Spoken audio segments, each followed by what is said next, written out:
Kembali lagi di Bincang MMA.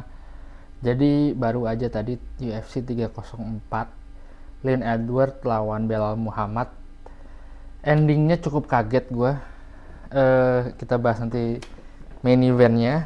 Tapi beberapa hal di UFC 304 ini bisa dibilang ya so-so lah, bisa dibilang good event juga. Nggak good banget ya, tapi bad event juga nggak. Dari fightnya juga nggak banyak yang finish fight, kecuali di beberapa fight.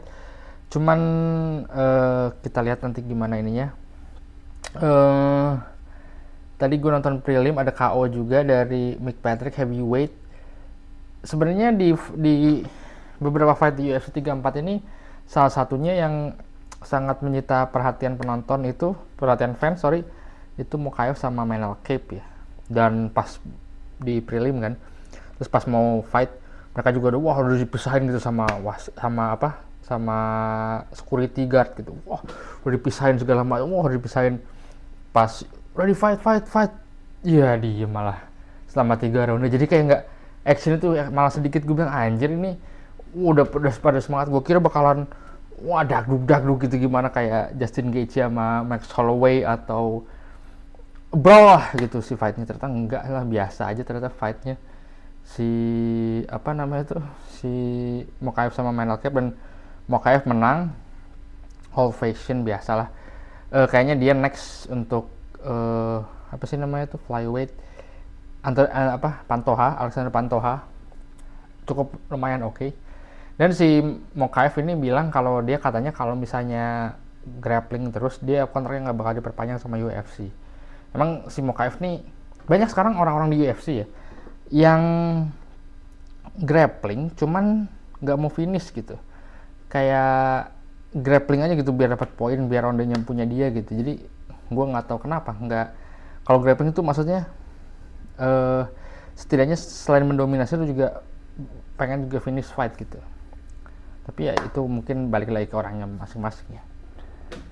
Nextnya juga ada Molly McCann, hometown hero, orang UK, cuman dia kalah. Gue hype-nya udah habis banget sih Molly McCann ini, nggak se-hype yang 2 tahun lalu. Terus Nathaniel Wood menang, ya nggak begitu seru lah di itu. Di main cardnya itu ada Arnold Allen lawan Giga Chikadze di ronde pertama. Waktu kemarin gue bilang kan gue sebenarnya lebih pengen Giga Chikadze, dan Arnold Allen sama Giga Chikadze ini gue rasa bakalan fight of the night. Ternyata enggak. Tapi mereka di high level kickboxing, si Giga Chikadze juga bagus banget di ronde 1, tapi ronde 2, ronde 3 malah melompom lah. Pas gue lihat, ternyata nggak sehebat ronde pertama ya. Harusnya ronde pertama bagus banget, speednya cepet banget, leg kicknya segala macam cepet banget, bagus banget. Terus ada Gregory Rodriguez yang black belt, mantan world champion jiu-jitsu. Dia padahal rekor di MMA-nya KO 7 kali dari 10 pertandingan terakhir 7 kali KO atau TKO, tapi sekarang jadi masuk ke decision ya kurang seru lah. Masuk ke early, bisa dibilang rada main event itu Pimblet lawan Bobby Green, finish di ronde pertama. Terus technical submission untuk si Paddy Pimblett ini, grapplingnya bagus banget, dan diyakini bahwa minggu depan Paddy Pimblett bakal masuk ranking gitu. Gua rasa salah satu oke banget si Paddy Pimblett masuk ranking. Dan gue lihat di vlognya katanya si Paddy Pimblett udah perpanjang kontrak sama UFC. Gue rasa pasti, karena nggak mungkin enggak. Dan kan kemarin juga gue bilang pasti UFC mau perpanjang, apakah si Paddy Pimblett mau gitu. Dan misalnya dapat duit dari PFL lebih besar atau dari boxing lebih besar, tapi kayaknya dia wise decision tetap stay di UFC. Dan dia bilang Renato Moicano, menurut gue ini fightnya bakal sangat seru banget. Dan dilihat dari pertandingan tadi kayaknya Paddy bakalan, kalau dia in shape ya, ini bisa mungkin di September atau di Oktober fight lagi lawan Renato Moicano, bisa aja. Dan sekarang karena dia udah 15 rank, bakalan seru. Dia bakal bisa lawan Moicano, Rafael Fiziev, Gaethje, Poirier. Wah, banyak banget lah Dan mungkin apa kita lihat aja apa dia bisa sampai titik sampai Islam Makhachev, nggak ada yang tahu. Yang selanjutnya heavyweight antara Tom Aspinall lawan Curtis Blade, yang menurut gua skill wise dari Tom Aspinall bagus banget. Dan ini sangat sebenarnya limbo nih, bingung. Lu tau limbo gak sih? Limbo tuh sebuah area, kalau misalnya nonton Deadpool di Void, bingung nih mau kemana nih. Kayak Tom Aspinall itu dia bagus, dia muda, tapi dia ada divisi yang lagi kekurangan orang gitu. Tadi gue lihat ranking, satu-satunya ada 2 lawan yang seperti 3 sih, 3 lawan yang possible, yang sangat menarik untuk lawan dia gitu. Karena nggak ada lawan yang menarik lagi. Pavlovich udah kalahin, Volkov udah ngalahin, Curtis Blade udah ngalahin. Di top 5, 6 udah ada gitu. Terus yang terakhir siapa tuh namanya, gue lupa. Si ranking. Sorry ya, gue lupa. Si Almeida. Jason Almeida ranking 7 kan. Cuman ya kemarin dia kalah sama Curtis Blade.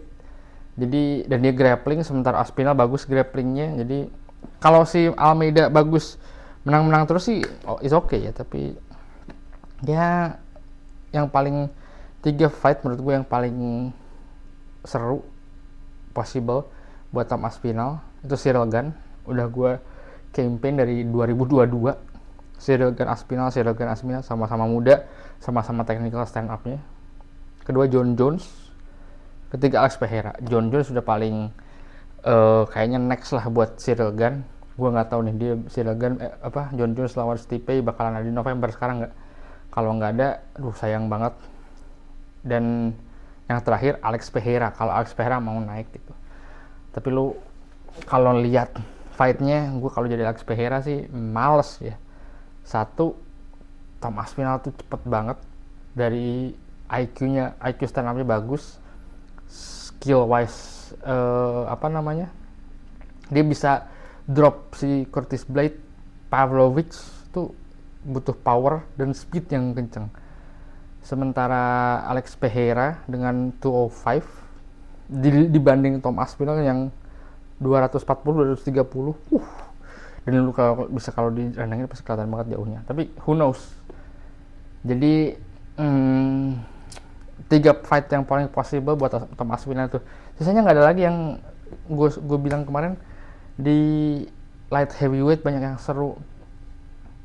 Ke bawah apalagi yang divisi paling gak seru tuh heavyweight sama flyweight sekarang. Harusnya heavyweight tuh penuh dengan keseruan sekarang, dan talenta mudanya juga nggak ada gitu, nggak banyak pilihan. Jadi kasihan sih Tom Aspinall sekarang. Jadi dia ada di limbo sekarang, dia nungguin John Jones nih, apakah John Jones oke. Terus Ciryl Gane, apakah Ciryl Gane masih momentumnya ada. Dia kan Ciryl Gane lawan Volkov 2 nih, apakah tetap menang. Dan kalau misalnya pun si Volkov menang, dia lawan Volkov kan udah pernah lawan Volkov gitu.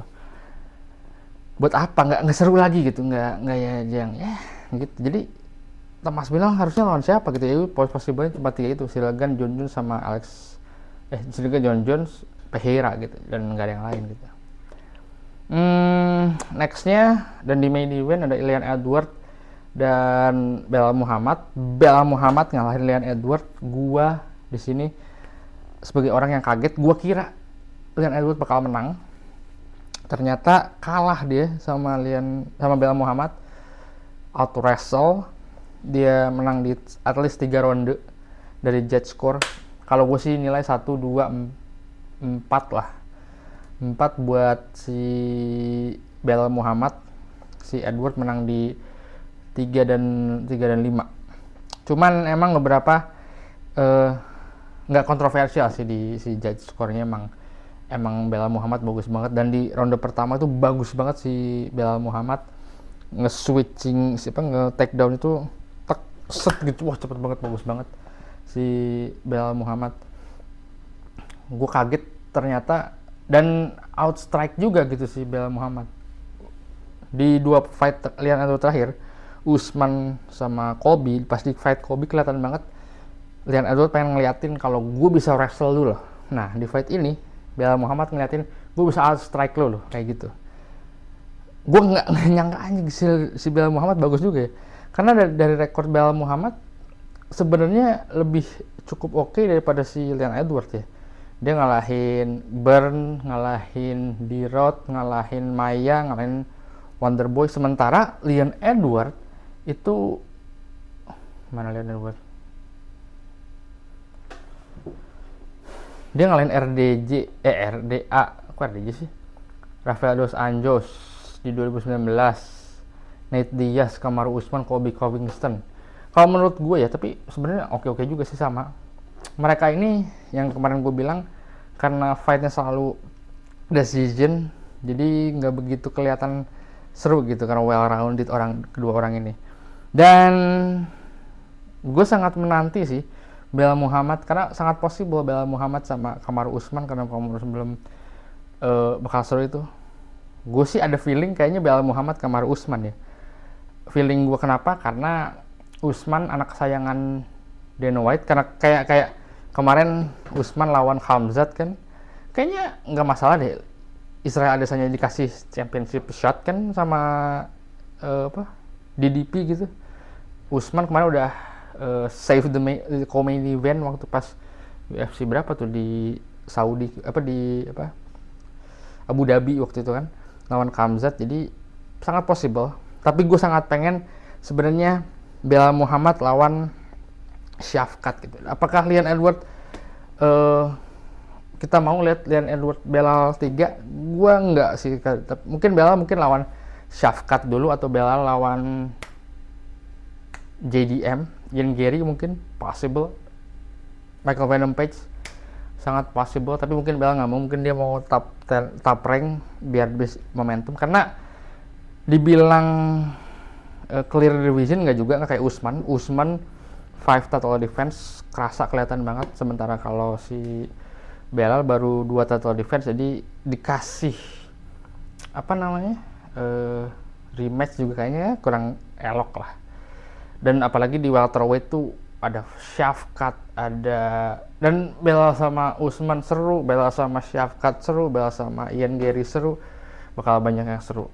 Gua nggak tahu apakah Belal Muhammad bakalan jadi championship yang bisa jadi welterweight champion lama di UFC, tapi dilihat dari skillnya bagus banget tadi. Beberapa kan ronde 2 dia kalah sama out wrestle sama si ronde 2 ya, ronde 3 deh. Ronde 3 kalah sama si Leon Edwards yang notabene striker, tapi gue nggak tahu. Tapi yang jelas banyak fight yang bakalan seru di kedepannya. Gitu aja. Minggu depan ada Corey Sandhagen lawan Umar Nurmagomedov di UFC Abu Dhabi di akhir bulan, nggak tahu akhir bulan atau tanggal 17 Agustus kalau nggak salah. Israel Adesanya lawan DDP lawan Israel Adesanya middleweight champion. Di Agustus ini cukup seru-seru sih fightnya.